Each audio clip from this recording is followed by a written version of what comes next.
ตายนี่กันใหญ่คนชอยมีเลี้ยงกระยาเชียวมีเลี้ยงกระยาได้นุโคได้ได้นุโคแล่ใจทางนักกันโจกห้องทางนักกันเชียวไปลูกสวัสดีทุกคนวันนี้กับมาหน่อยไปลินเกินดี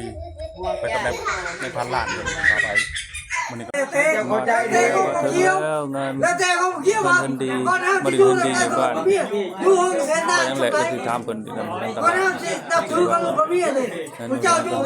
ยู่ห้องนั้นอยู่ห้องยืนนานสุดเลยฮานบอกว่า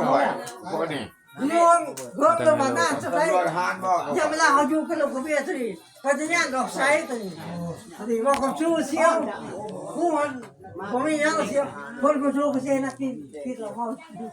ผู้ผู้ชายกุ้งไก่อะไรยังว่าจะยังดีเลยยังดีเลยพวกยังบอกกล่าวเห็นบ่จะลงยังไงมึงความมึงใครบ่อย่างนี้ก็เชื่อฮะเสื้อปูเนาะเสื้อปูดีใช่งูไม่เต่านะเต่าบ่มีไปหาไปอยู่เรื่องดีเอาดอกเสื้อฟ้าไปบ่ได้ใส่เปิดจะว่าคนอยู่ไสนี่เกิดได้เอายังบัดนี้ปุ๊บเต่าคือเต่าสองเต่าเต่าเสือแม่เคยมองก็จะใส่เต่าจะไม่ใส่เอาบุใส่เต่าว่าอีนี้ใช้อยู่ใช้ล่ะมาเลยแม่บ่เห็นจังว่าเลยเอาเบิ่งเอาซั่นลูกหลานก็สั่นเป็นนี่แหละ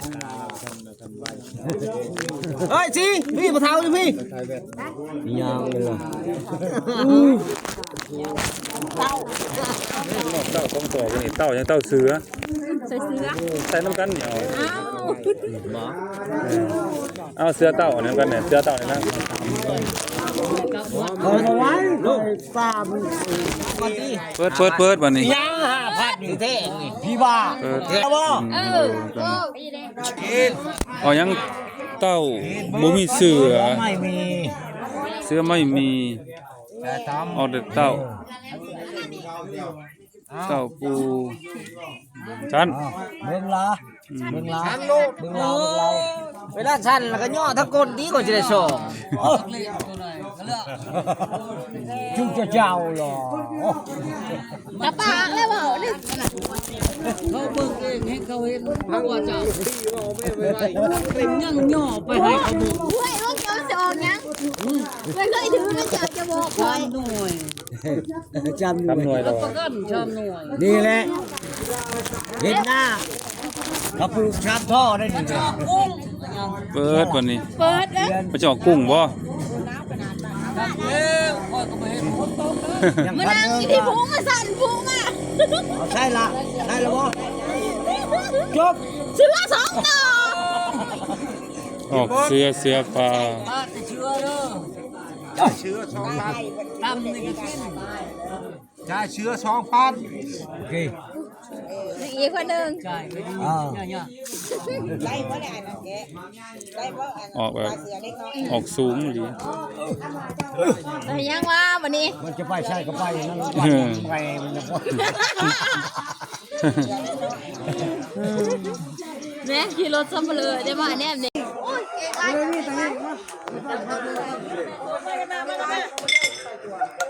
ปากกันลาดได้ครับลาดได้ไปลูกคอยลูกได้ไปต้องมือกล้าบ่จะเห็นบ่ลูกได้ก่อนลูกได้ก่อนเปิดแล้วนะ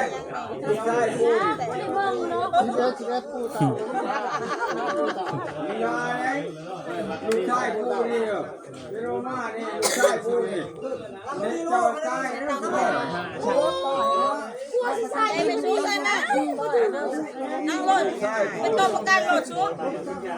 นั่งไว้ไว้ไปนั่งไว้ ประเด็นดีได้ ก็ยังเชียวได้ครับลองใส่หนุนซองใส่เข้าใส่ ตอนนั้นมันได้ก็ว่าบ่คือจะแจ้งมีดบ่ให้กวนกระดูกกระลานบ่ให้กวนกระดูกกระลานเพราะนั้นมึงอย่ากวนกูติเฮ้ยบ่ได้กวนมึงกวนจะให้กูฟังกูฟังกูนั่นแหละกวนกับกูให้ลานฟังกูมันบ่ฟังใช้ทำเฮ้ยเจ้า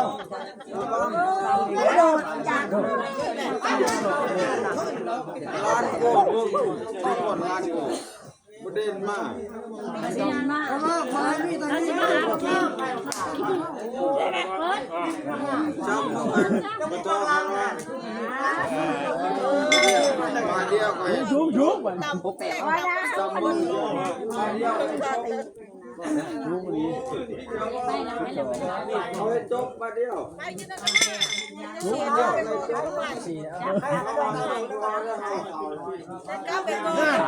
โอ้ยเกือบกระชับกระชัย ทำไมต้องนี่ตามเลยไปเจอมาไปจะมาตีกันเองไปจะมาใจ นักร่วมทำกันนี่นะเนาะ เสือกับหมูไก่เดินมาเดินมาเดินมาเดิน ลูกร้านโอ้ยกูว่าต้องสร้างนี่มาเดินกูนี่จัดการกูเอาเรื่องไงจัดการกูลงร้านกูให้กูพาไปห้องชูพาไปไม่จอยไว้ไว้ไว้ ขอยอมได้ก่อนชูเข้าไปได้หรอกเฮ้ยเอาไปชมเขาหรอกวันนี้วันเดียวกันแล้วจะเจียมลูด3 คนกับบทอกันหรอก ทั้งคืนน่ะตำกับชู มานี่เย็นลูดมาโน่เจียมสุภาพโอ้ยผมมาล้านข่อยล้านใส่ก่อนเราจักเมื่อจะได้ก็หูไม่ทราบนะทุกคนนี่ก็เชื่อทุกท่านไอ้น้องนั่งกินมาหม้อ นั่งตำเลย3 4 5เทื่อแล้วก็ตำมันจะชุบอ่ะ14 15นั่นล่ะ อย่าใส่ต้องกับข่อยลูกหลานข่อยเต็มที่เขาซอยกับวัดลูกหลานข่อยซอยข่อยได้ข่อยนี่คนข่อยนี่ซอยข่อยได้ซอยแกว่าเขาตายตีกันใหญ่คนชอยก็ไม่ชอยแล้วตีกันจะชอยนี่จะดูกีฬานี่จะดูกีฬา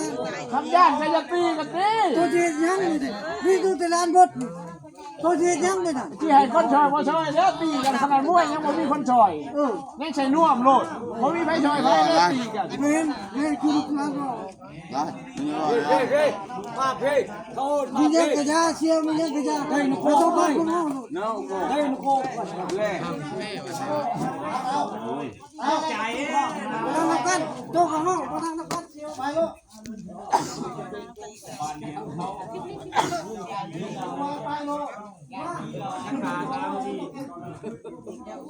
ตีกันใหญ่คนชอยชอยได้ชอยปากไม่ยอมเห็นแล้วเลย